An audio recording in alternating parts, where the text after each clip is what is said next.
Welcome to the Awesemo Early Bird Podcast. It's your old pal Emac coming to you with one Adam Ship, my money share, as we are bringing you a robust 15-game full set of DFS MLB action. Adam, how the heck are you doing? Doing pretty good. Excited for a full 15-game slate after the small slate yesterday. Excited to a real one.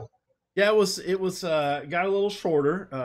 Unfortunate circumstances. One Tyler Skaggs has passed away. We don't have a lot of other information, but Texas and Anaheim decided to cancel their game on Monday.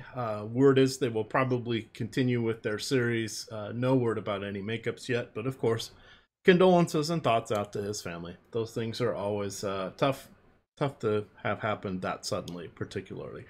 But in any event, we're going to talk here about the Tuesday. The days all run together, and we have a holiday week, and then we have the All-Star break. So things are going to be bouncing around for the next few days. But we have 15 gamer here. We're going to go game by game talking about the pitching, and we'll see what transpires. We'll feather in the different price points as they come out for the different sites. Everybody is posted as we are recording this on Monday night. The first game we're going to start out with is going to be the Miami Marlins at Washington, taking on the Nationals. 86 degrees at first pitch. No real wind to worry about. It's going to be about 50% humidity and no real precipitation to worry about other than said humidity. We have Zach Gallen going against Patrick Corbin. Gallen at 7,900. Corbin at 11,100. Take it away, Adam. Yeah, kind of an interesting pitching matchup here because both pitchers, clearly have talent. Corbin has the better matchup against a Miami squad that just really isn't very good. Not a ton of strikeouts in the lineup, but Corbin is a really good pitcher and he can, work his way through this lineup. So I think he's an appealing option. It's just that you do have Trevor Bauer against Kansas City for a little bit more. You have Charlie Morton against Baltimore for a little bit less. So, and you have Matt Boyd against the White Sox for less as well. So, not like a must play on Corbin, but certainly a good one. And then Zach Gallen in that mid range, he has really good stuff. He appears to be a good pitcher. The concern for me is that for one, the Nats have a good offense. For two, he's getting outside of Miami, going into the heat and humidity of the Washington, D.C. area. And third, this is going to be the second consecutive start he's made against this team. He dominated them his first two times through the order and then got into a lot of trouble his third time through. So I'm a little concerned about the fact that they're seeing him again right after that. On top of the fact that, they're just a talented squad and you do have a lot of mid-range pitching that you can get to on this slate. So I imagine that I won't really get to much Gallen here, but he's not a pitcher that I really love picking on either. No, and that does make a fair amount of sense. The Nats coming in with the 5.3 implied run total, the Marlins at 3.8. As we turn our attention over here to Patrick Corbin, I do want to point out that he is 43 over there on Yahoo, which of course is the presenting sponsor of the Early Bird podcast. If you have not yet signed up for Yahoo, go to any of the Spotlight Hitters and Stacks articles. Third paragraph, you will find the link and instructions on how to sign up using the Awesemo promo code and link, which will get you $30 on your initial deposit bonus matched in Yahoo Sports rewards points, YSRP, and those are available for immediate use into any contest. They are running the management fee free contest. That is a $3 entry. They do not take out any management fees. It is $1,500 people for Tuesday, so $4,500 going in, $4,500 going out. Those usually fill up by lunchtime, but they are a lot of fun. So Adam, we've got Patrick Corbin at 43, so I think he's going to be wildly popular, but let's just throw out a few of the names around him. We don't have to break them down just yet because we will get to them, but it's not as much of a gimme as you might think. We have Jack Flaherty in Seattle at 39, David Price in Toronto at 43, Matt Boyd in Chicago against the White Sox at 43, Jake Odorizzi in Oakland versus Oakland versus the Athletics for 43. So we do have quite a few options right around there. Did anybody tempt you more than Corbin, or is he the leader in the clubhouse of that tier at the moment in Yahoo? Matt Boyd would be my favorite there. I think that he's just a better strikeout pitcher than Corbin. I think he's got a little bit better strikeout matchup against the White Sox. They're both 43 on Yahoo, so he's the one that I would lean to. All right. Well, we'll get a little more on to Boyd shortly. We do have our next matchup here. It's the Chicago Cubs. They are in Pittsburgh, continuing their series. Kyle Hendricks coming in at $9,000 against Joe Musgrove at $5,900. So a little bit of a salary savings there for Musgrove on DK. Musgrove is 34 on Yahoo, and then I don't even really know why you'd want to play him on FanDuel, but let's see where he checks in. I will have to look him up because my scroll is not working. He is 8,300. Good God, I scrolled right past him. Yeah, you're not going to be playing him on FanDuel. Talk to us a little bit about Musgrove and Hendricks. Good real life pitchers, but the price on DK's definitely got me leaning Musgrove as opposed to Hendricks. Yeah, no question. I don't really see into Hendricks. He's a good real life pitcher, like you said, but he's not cheap. And the Pirates also don't strike out, so you're getting a pitcher that doesn't strike guys out, facing a team that doesn't strike out, and has good hitters. So that's not really that appealing to me. Musgrove, on the other hand, at that DraftKings price tag of 5,900, not even on Yahoo really at $35, but 5,900 on DraftKings. He is just I think, a better pitcher than that price tag. Part of it will come down to how the Cubs' actual lineup looks, but their projected lineup only has 3 lefties in it. Musgrove has a much higher strikeout percentage against righties than lefties this year. Watching his last start too, he faced the Astros. He had a good start, gave up 9 hits over 6 innings with 5 strikeouts. But during that game, they were talking about his velocity ticking up recently, and the Pirates broadcasters were at least theorizing or saying that, I don't know if it was their opinion or if they'd been told, but that Musgrove's hip surgery during the offseason had kind of limited his flexibility and range of motion coming into the season, and that he was now starting to feel better, and that's why you're seeing the velocity tick up. His last start, his average fastball velocity was 93.5 miles per hour, which is the highest of the season. His average for the season is 91.8. In his first 4 starts of the season, he didn't even touch 91 miles an hour. So clearly he's trending in the right direction there. And that's something that should make him more effective. So it's not a great matchup against the Cubs, but it is a nice park. It is a pitcher that has talent, and it is a really favorable price tag on DraftKings. Yep. The other thing I did want to throw out, Kyle Hendricks is coming off the injured list. He has been dealing with a sore shoulder. He had done bullpen sessions and throwing on the side, so he's going to be okay. His last game was June 14th, so that would be 2.5 weeks ago, but no information about any pitch limitations. It says more specifically this was shoulder inflammation. So I would guess he'll probably be in the 85 to low 90s at the most pitches would be my guess. They tend to take it a little easier. Joe Madden does there with the Cubbies. Moving to our next game, Adam. David Price, revenge against one of his many AL East former teams. This one is in Toronto. You have Trent Thornton on the other side. Thornton is 7,500 on DK, but he's going to be tangling with Boston. Boston and the Yankees on quite a scoring spree there in London. Who saw that one coming? I did not see things would be that crazy, but 30 runs scored in the first game and like 20 in the second.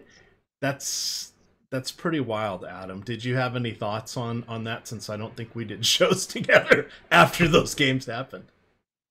I think that in general, that series was really annoying because there was a lot of talk, before the series about if it was a hitter's park or a pitcher's park. And the discussion was essentially over the foul ball territory and the fences and how far away they were. And so then, of course, because there's a short center field fence. And so then you get all these home runs and people immediately take their victory laps, ignoring that they were, like 420-foot home runs that would have been home runs in Miami or San Francisco or wherever else you want to choose. The main takeaway for me that I thought was really interesting was that the pitchers basically said their pitches weren't moving like they should have. And if you, briefly at least dug into pitch movement, their breaking balls really weren't moving like they normally do. So maybe actual, issues with the like aerodynamics in the stadium made breaking balls easier to hit, which contributed to the run scoring. So I just thought that was really interesting and something that obviously nobody was talking about beforehand. Right, and I did see someone post something about that as well, which I found interesting. I'm glad you kind of saw it too. This was one of the London Stadium. This was what was constructed for to be the track and field for events for the Olympics that were held in the UK a few years back. and apparently it had the way they built it had something to do with mitigating the amount of wind, cross breezes, and stuff like that, which quote would make it one faster from a running perspective, but also when you have something that cuts down the wind and things like that, you can have two miles per hour or 2 meters per second or so. I don't know. There's some wind gauge rule if you get world records, gold, etc., Olympic records. So a lot of times they're now fashioning these stadiums in ways that it help the athletes. They also do this with the swimming pools, Adam. So they can make a fast pool. So how they do that is they have them built so when the water's going away from the swimmers, instead of bouncing off the walls and coming back like it would at your local pool, they have the gutters built so that as soon as everybody's going, that water just goes into the gutters and is kept away from the from coming back into the water, and it makes a difference. So isn't it crazy the different things they've done with technology?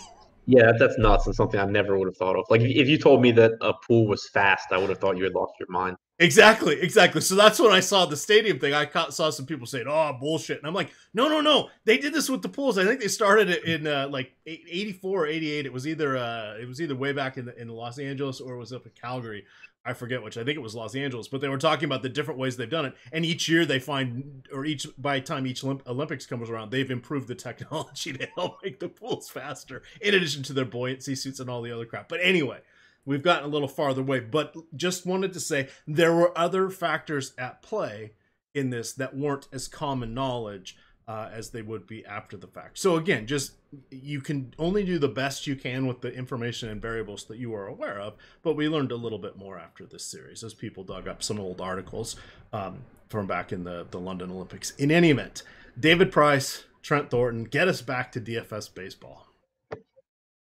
It's a pretty nice matchup here for Price. Toronto recently has been coming around a bit with the bats, and I think that's worth mentioning because it's more than just recency bias. If you look at the hitters on this team, we've been saying all season long they should be better than they are, but Price has also been really good this year. He hasn't had an issue with right-handed hitters, which is important when you talk about this Toronto team. So Price at 9,300, I think, is a perfectly reasonable option. Trent Thornton, on the other hand, decent lately, but still facing the Red Sox here and just an appealing spot. So for me, it's Price, but then also I think that you can look to the Red Sox, especially because they're inexpensive on DraftKings in particular. Mookie at 4,700 and JD at 46, but getting some Toronto one-offs against Price makes sense too because they are still really cheap for the amount of power they have, specifically Vlad Guerrero. All right, and then Price is checking in as the 8th most expensive pitcher there on FanDuel. So somewhat intriguing. There is potential there for the quality start, and those are points that you need to be cognizant of on FanDuel. Remember, 6 innings with 3 or fewer earned runs. Moving along to our next game, Adam, we have the Milwaukee Brewers in Cincinnati. They are continuing this series. You have Chase Anderson, who's rather intriguing at 5,300 on DK. You have Tanner Roark, who I don't know, remembered or learned how to strike people out. I don't know what the heck's going on with there. Almost feels like a tiny bit too much of a trend for it to be a mirage. But I still think it's a bit of a mirage after having watched him pitch for a long time in Washington. He's a good pitcher. I was never against him. I just felt that this park, for his fly ball tendencies, increasing hard hit rate and fly ball rate were going to be a problem. But randomly, his strikeout rate has come up. It's a 15-game slate. I personally don't want to tangle with the Brewers, but is there anything to Tanner Roark at 8,500 for you? Pretty drastic splits still between righties and lefties for him. He has struck out 28% of righties this year compared to 19% of lefties. And so you do run into that same issue that we talked about last night with Tyler Mahle, where Mahle's a good pitcher, but he does have some pretty drastic splits. I think he's a better pitcher than Roark is. But you're still going to have, Roark most likely dealing with Grandal, Yelich, Moustakas, Stames, probably all hitting in the top 5 in a great hitter's park. And Roark's not cheap either. So I don't really see myself getting to Tanner Roark here. It's a pretty dangerous matchup. Yeah, and that makes a lot of sense. He might be better suited for a matchup, as would most of the Reds, against perhaps the Padres or Cardinals or some teams that are very righty hefty. I wanted to see what his numbers were last year. So last year he had a 21% strikeout rate, 10% walk rate. He was striking out 22% of lefties, 20% of righties. Oops, that was Molly's number. Sorry. Shit. I thought his was a little high. He was striking out 19% overall, 21% lefties, 17% righties. So seems to be trending okay at the moment, but he's at that point in the aging curve where this can disappear for the rest of the season and we should not be surprised at all. But I wanted to call that out a little bit more because I've been preaching to go against him, and he has been surviving. So just did want to point that out.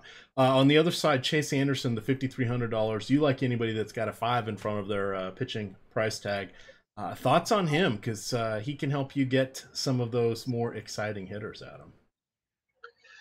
Yeah, I mean, the price tag's appealing. The park obviously is difficult. The Reds are a below average team in terms of production. They're an above average strikeout matchup.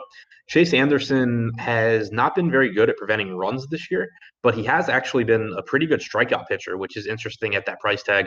23.5% strikeout percentage against lefties, 25.2% against righties, getting lit up by right-handed power, 227 ISO allowed, but against lefties, really not allowing any power at all with an expected ISO below 100. So he's still being a reverse splits pitcher in terms of production like he has for most of his career. And that's kind of appealing against the Reds because it helps limit the chances of Jesse Winker, Joey Votto, Derek Dietrich getting to him, Scooter Gennett if he's in the lineup. And then from the right side, from a power standpoint, Suarez, Senzel, Puig are all really dangerous.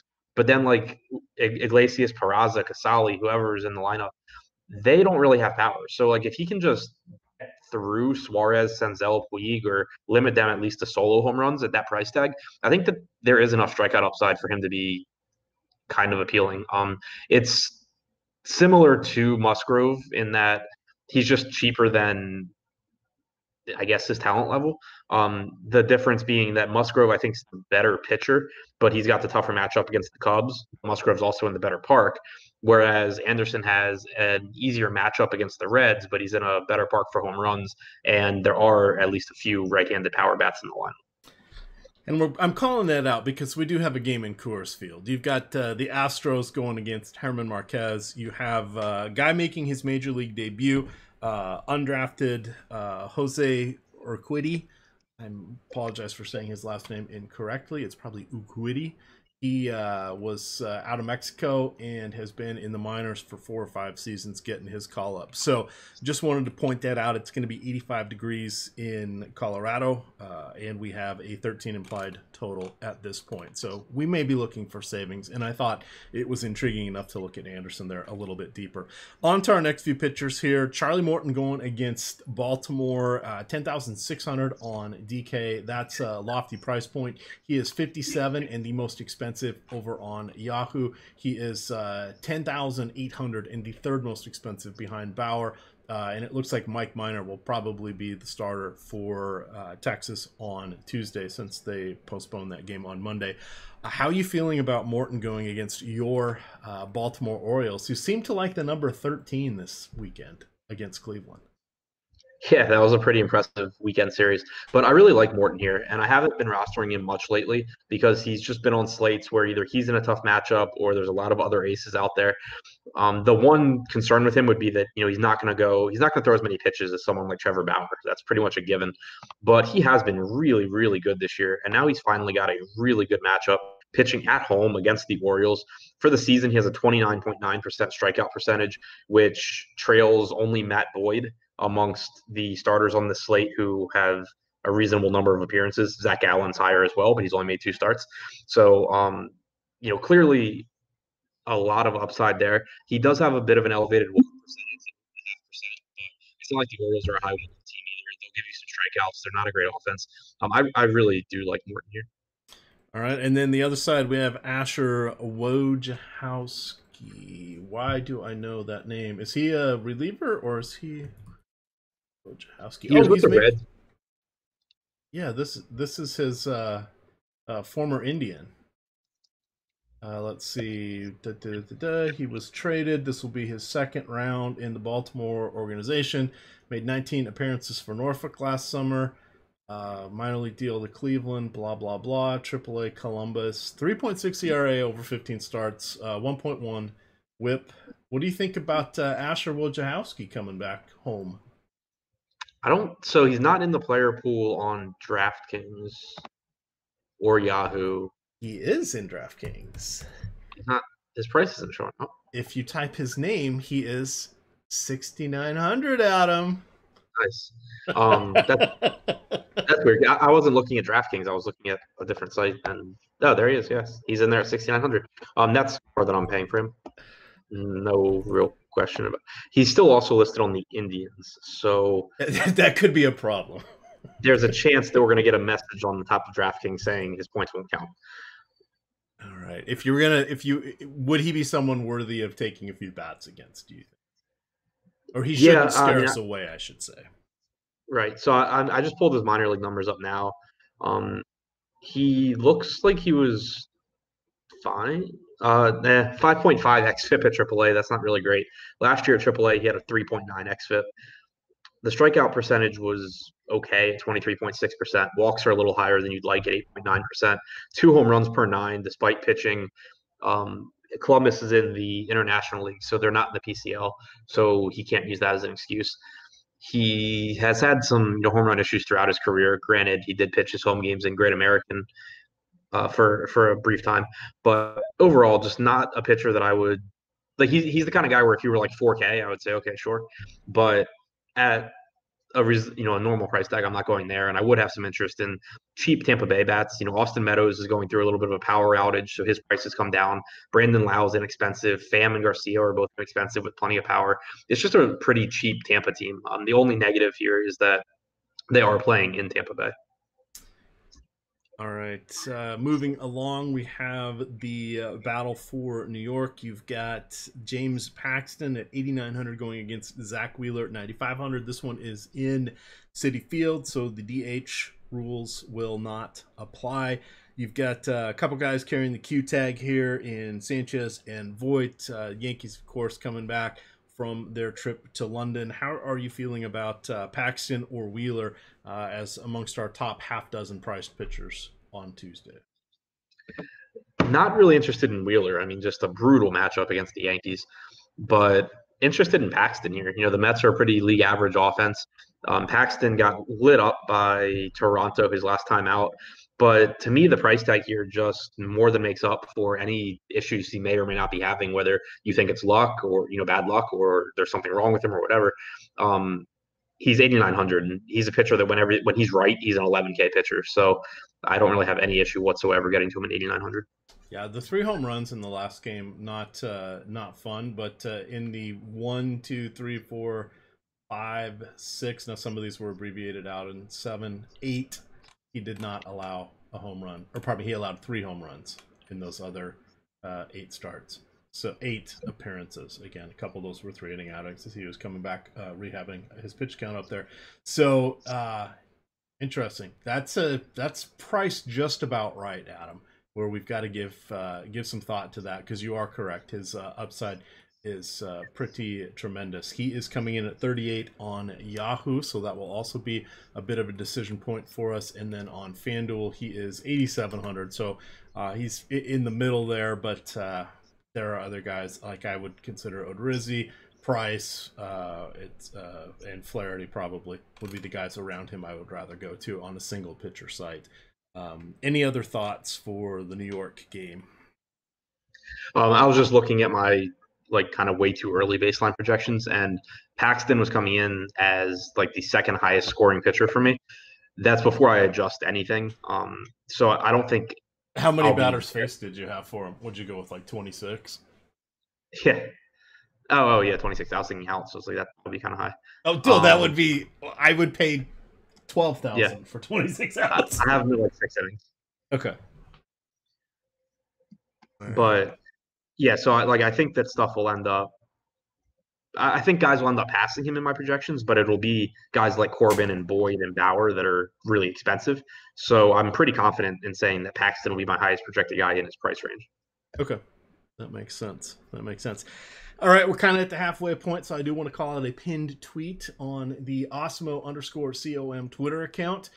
This is the celebrating the anniversary of Osmo here. We have a July 2nd MLB giveaway. All you have to do is reply to the pinned tweet as well as retweet it and follow the Osmo_COM account, which is the main account, and the Osmo MLB account, and pick the team that you think will hit the most home runs.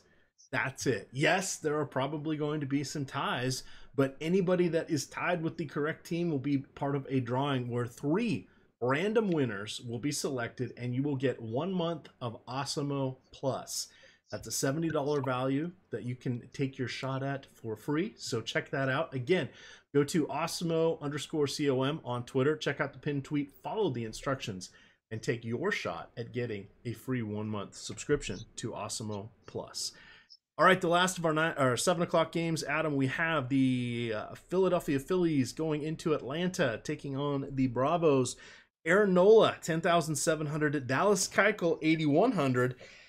Not a great matchup here for either side. It is going to be 92 degrees at first pitch in hot Atlanta. We have a 47% humidity rate, and we have a 7 to 9 mile an hour breeze going out there to left field. I'm feeling like this is going to be more of a hitter's advantage, but I really don't want any of the hitters against these pitchers, but I don't want either pitcher. Feels like I'm crossing this one off. How do you feel? Yeah, it's kind of unappealing in the context of a 15-game slate because, Aaron Nola is certainly good, but he's facing the Braves, and there are pitchers priced around him that are better strikeout pitchers and in better spots. Dallas Keuchel is essentially useless for DFS because he's not a strikeout guy whatsoever. But like you said, neither pitcher is a guy that I really love to pick on. If the Braves were getting a discount for Nola, I'd be interested, but you're still looking at on DraftKings a $5,200 Freeman, $5,200 Acuna. Swanson just shy of 5K. So is Austin Riley. So really expensive on the Braves. A bit cheaper on the Phillies. I could see maybe having some interest there. $4,400 Rhys Hoskins is a very nice price tag. $3,800 on Real Muto, $4,200 on Segura. If I were to go to one side of this game, I would look to take some bats against Keuchel because it does look like really good hitting conditions. He is a pitcher that pitches to contact, and it's also a very fairly priced Philadelphia team. All right, heading on now. We're on to the 8 o'clock games. This is the Los Angeles Angels of Anaheim in Texas. I suspect it will be Mike Minor pitching for Texas. Had that game not been postponed, it would have been Ariel Jurado. I don't know if they will skip. Who did they bring up? Was it Jesus Suarez? Jose Suarez. Jose Suarez, thank you. They brought back Jose Suarez up from the AAA Salt Lake. He is an intriguing pitcher who does have strikeout stuff, but he's only 21. He has not yet harnessed that talent. If it's him on this 15-game slate, I'm not chasing or I'm not racing to get Texas. I did ride him up when it was just the 5-game slate as our late slate stacker. I wrote Texas up, I should say, but with this many options, I don't know that I really want to target against him.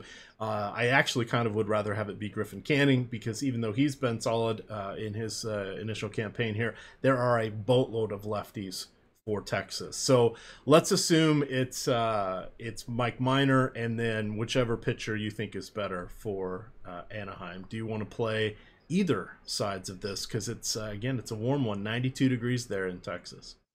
Yeah, still not particularly interested in pitching here. My total guess is that it's Griffin Canning, just because he would be on his normal rest, and they have no reason to have Suarez pitch. But I obviously have absolutely no idea. But either way, it doesn't make a huge difference for me. Canning, I think it's pretty safe to say, is the better pitcher at this point in time out of the two. But it's still a pretty dangerous matchup against a left-handed heavy Texas team with a lot of power in very favorable hitting conditions. And then on the other side, Mike Minor, just facing an Angels team that doesn't strike out and gets a nice park upgrade going into Texas. The pricing on the Angels is not quite as favorable as it was on Monday night. Upton's up like $400, so is Simmons. And you obviously have more teams on the slate as well. So I think that right now the Angels have like a 6 implied run total, but if Minor is announced as the pitcher, that would drop, I would fully expect. But either way, I'm much less interested in the Angels here than I was on Monday night against Minor, simply because of the slate size and the pricing. All right, continuing along here, we have our Colorado Coors Field game. We have right-hander Jose Urquidy, who is going to be making his major league debut here for Houston. He has been in the minors since he was 20. That would be back in 2015. Again, was part of the probably was picked up on the international draft because it wasn't part of the regular draft.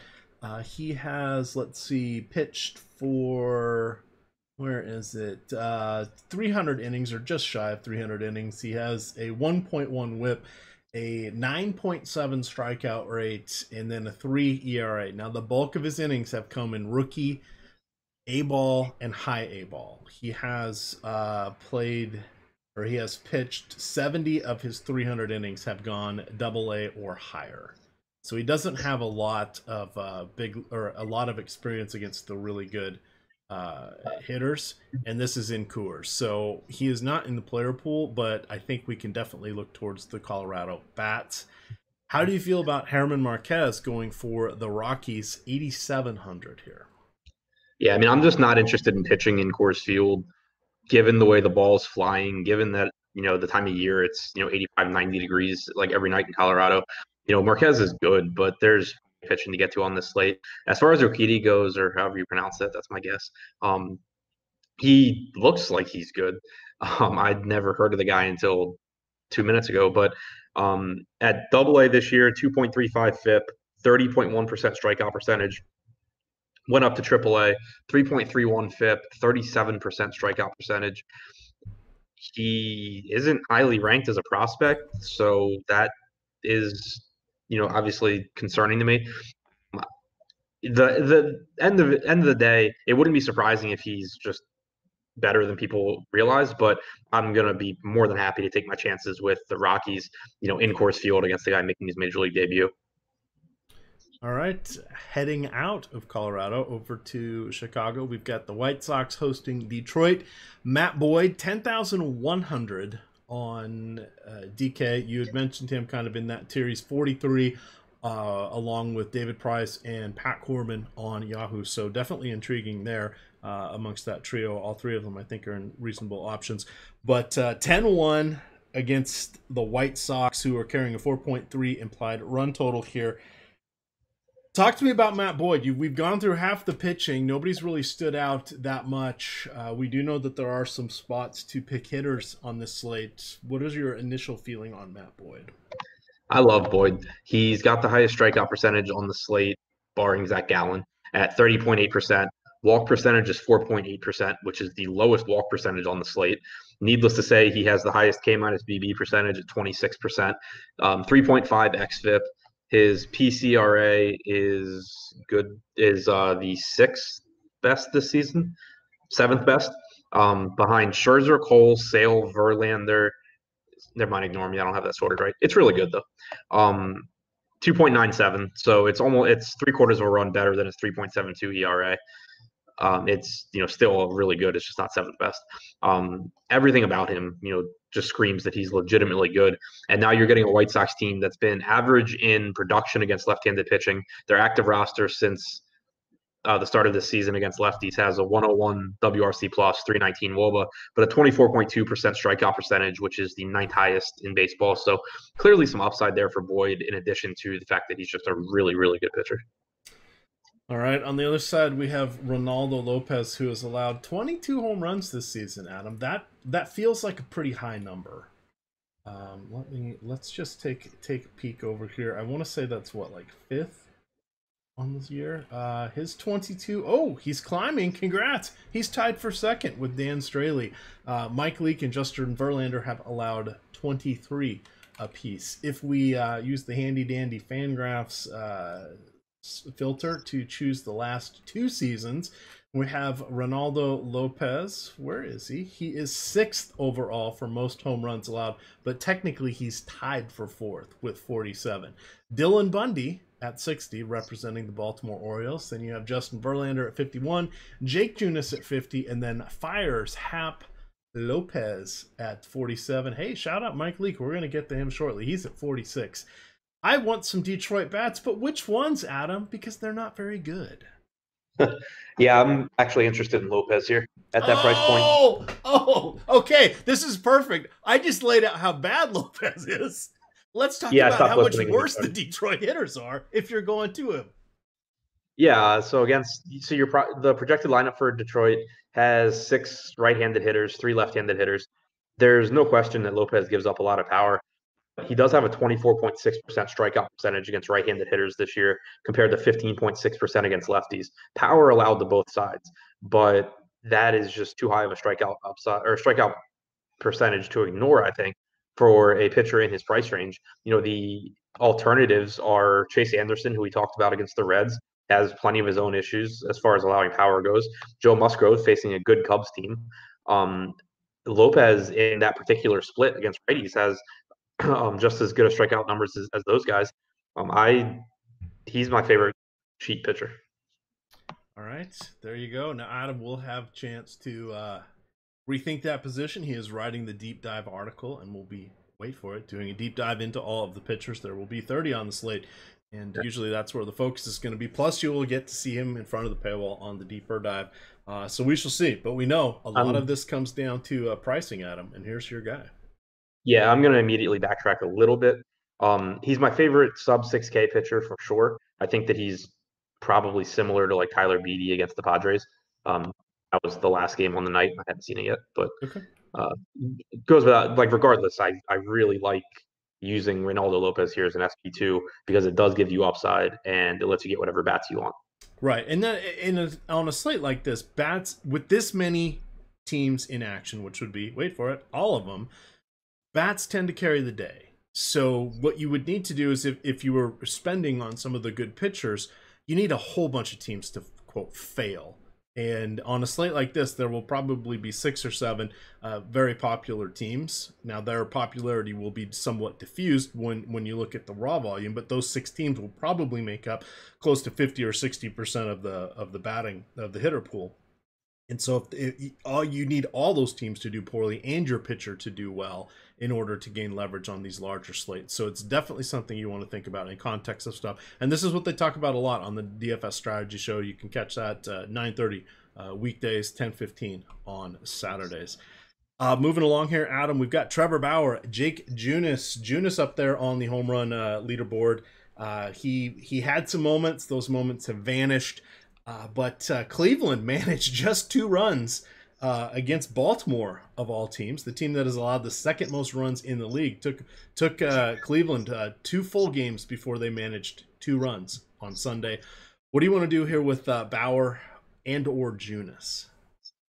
So I think it's a pretty appealing spot for Bauer. Kansas City, kind of a middle of the road matchup, but Bauer, before the season ends, should get things turned around. He's had some issues with his command this year. He's gotten hit harder than usual. But what really makes it tough for me to get to him on this particular slate is that you have Corbin for less against the Marlins. You have Boyd for less against the White Sox. You have Morton for less against the Orioles. That's 3 pitchers that are really good and in much, or not much, but in better spots. So it's kind of like, if I get to Bauer, I'm fine with that, but I just don't think I'll get to that much. Yeah, and that's fair. And those 3 pitchers are also cheaper than him on FanDuel. The only one that's not is Morton on Yahoo, who is 57. Bauer's the second most expensive at 52. And we just did a little diatribe about how if you're going to the expensive pitching, you need a lot more things to go your way to get there in tournaments. Junis, I'm assuming no interest, maybe throw a few bats towards him. But they're not, I guess, the key guys are not that cheap. Lindor, 46, Santana, 47. But then you get Kipnis, Ramirez, who hasn't done anything this year, and Bowers are all sub 4K. So that is probably your cheap discount stack of the chalk, would be my guess there on DK. Yeah, I think that they are all kind of underpriced. The guys that are good, like Lindor, is still $400 or $500 less expensive than normal.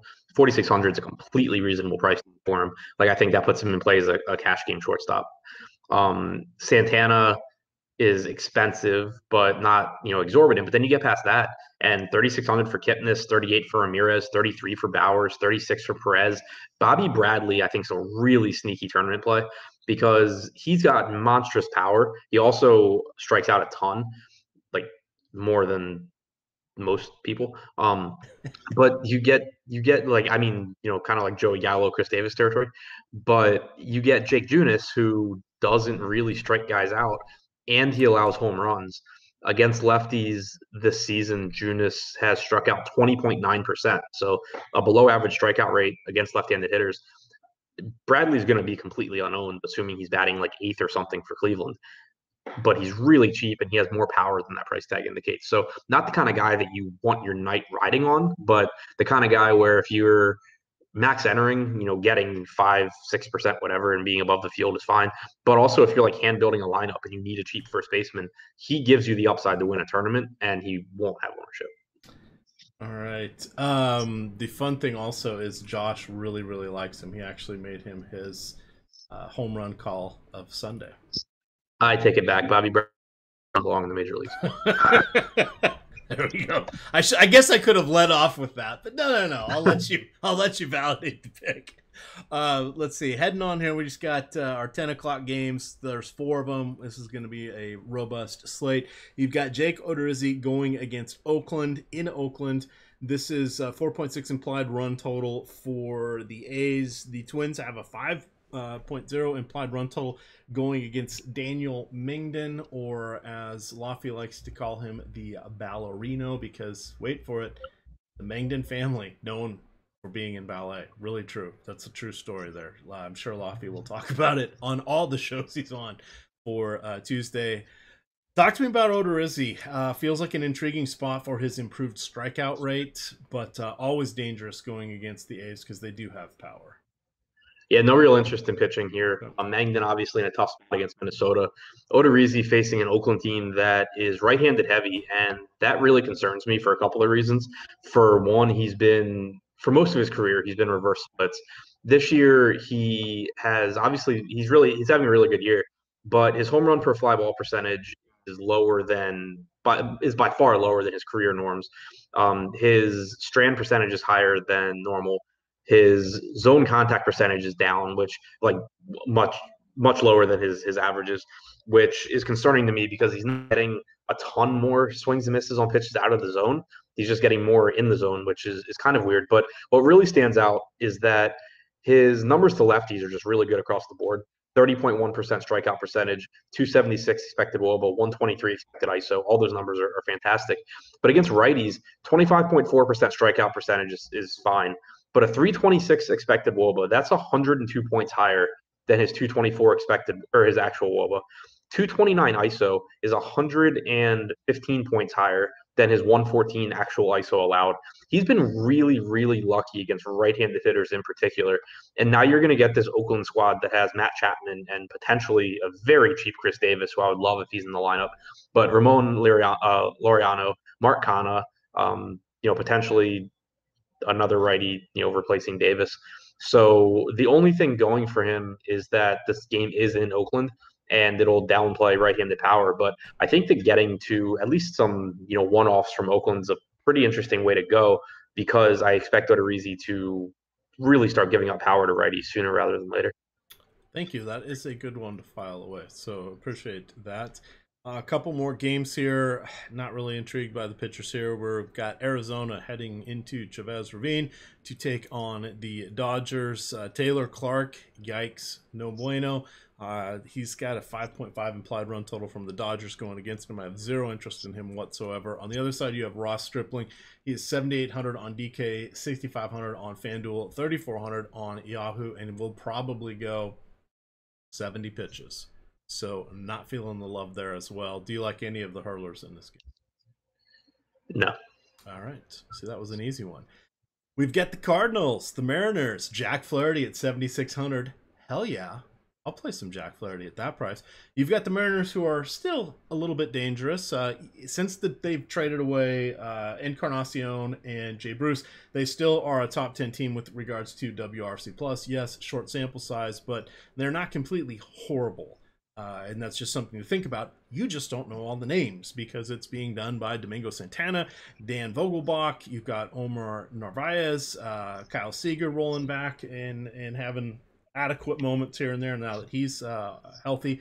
And you've got Tim Beckham, surprisingly, doing some damage, along with J.P. Crawford, who not only converted to shortstop, he's actually been able to hit. So these guys are not the easiest lineup. That said, Flaherty's probably going to be my favorite pitcher. How do you feel about Flaherty tonight? Kind of torn. The price tag is lower than his talent level. I don't think that's really questionable, but he does have pretty significant splits between righties and lefties. He has struck out 30.8% of righties, 21% of lefties. He's allowed a 137 expected ISO to righties, 219 to lefties, and Seattle should have a lot of lefties in there. You know, you have some power with Dan Vogelbach in particular. I think is a with good play. All-Star Dan Vogelbach? Is he? I hadn't seen the actual All-Star. Every team gets one. He's the Mariners representative. Yeah. John Means over Trey Mancini. Hey, John Means has a 2.5 ERA. I think John Means is good. I don't think he should make the All-Star team over Trey Mancini. But okay, fair enough. Yeah, but I mean, you just have left-handed bats here, so the strikeout percentage or the expected strikeout percentage for Flaherty comes down. But the thing that really stands out is just that would be a bigger issue if Flaherty were priced like for his strikeout numbers against righties, but he's not. He's priced at the worst for his his overall strikeout numbers, and he's probably even underpriced there. So I think that there is still some excess upside for Flaherty at that price tag. If he is really, really popular, though, I will have interest in getting to some Seattle lefties. All right. Looks like they're going to be going with the opener there in Seattle. Hey, why wouldn't you? You've given up the most runs in the entire league. By the way, Baltimore's given up the second most runs in the league, Adam. I say that because the third most team is 60 runs behind both Seattle and Baltimore. Yikes. Not good times there, but righty Matt Caracetti is looking like he's going to be the opener. It sounds like Mike Leake will be coming in, and this will be the 4th out of 6 starts that the Mariners have done this opener thing. They did not with UC Kikuchi, and they did not with, who am I blanking on, Marco Gonzalez, but they did with Malone. They did with Leake the last couple times he's been out. They did with Malone again, and then there was someone else in the mix as well. So just know that it's not going to be Caracetti the whole time. Would you consider Mike Leake going against a very righty-heavy lineup, considering the fact that Mike Leake is amongst the league leaders in home runs allowed over the last 2 seasons? I would consider some of those righties from that right-handed heavy lineup. Leake has allowed a 250 expected ISO to righties this year, and as much as the Cardinals have struggled, they do still have power. Jose Martinez is cheap with power. Paul DeJong is really good. Goldschmidt has power. Tyler O'Neill, when he's able to make contact, has power.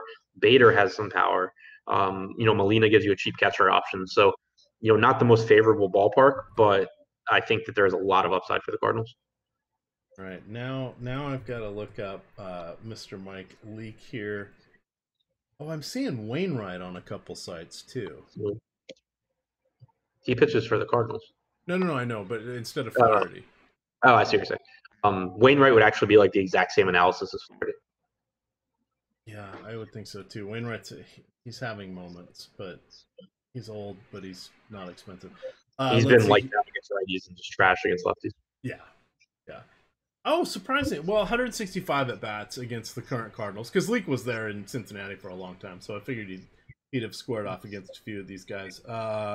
Let's see. Yeah, they're all kind of against him. No BVP really jumping off the page to make fun of. Marcell Ozuna, though, 7 for 14 with 2 doubles and 2 home runs. That's not too shabby. There's your righty power matchup. In any event, we'll have to see what happens with Wainwright or Flaherty. What is MLB? Let me look that up. We got our last game here, Adam. We've got Tyler Beatty. You kind of mentioned him as being somewhat intriguing at 6,200. I don't know if I can trust him. It's kind of the eyes, but Matt Strahm is 6,900. I'm not really excited about that price point, but he is going against the San Francisco Giants. Talk about the pitchers, and we'll get on out of here. Yeah, I have interest in both pitchers. Strahm, just because it's a really favorable matchup in terms of run prevention against the Giants, and because he's not expensive. San Francisco's it's a below average strikeout matchup, but they're one of the least productive offenses in baseball. So you're getting, an inexpensive Strahm in a spot where he can probably get 4 or 5 strikeouts and just, not give up any runs. And then on the other side, for an even lower price tag, you're getting Tyler Beede against the Padres offense that has been below average overall in terms of production.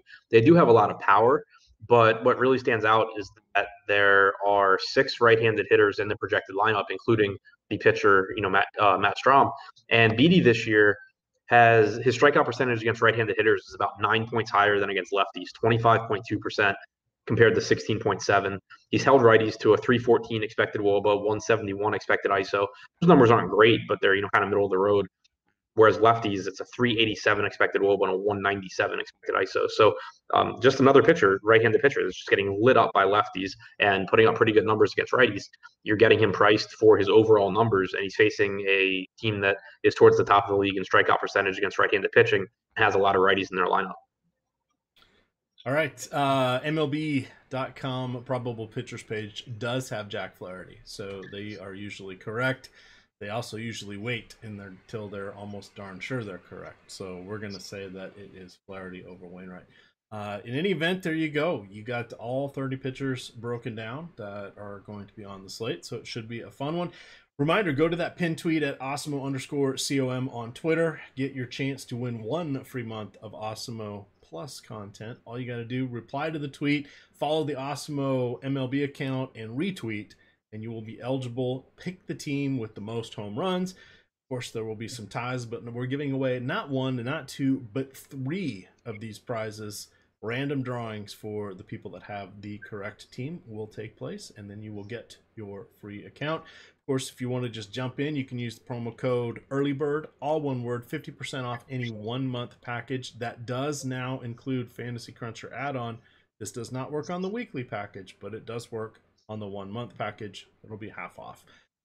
With that, gamers, you can follow Adam at ShipMyMoneyDFS. I am at EMACDFS, and I've said 5 or 6 times, it is Awesemo_COM on Twitter. With that, gamers, good luck.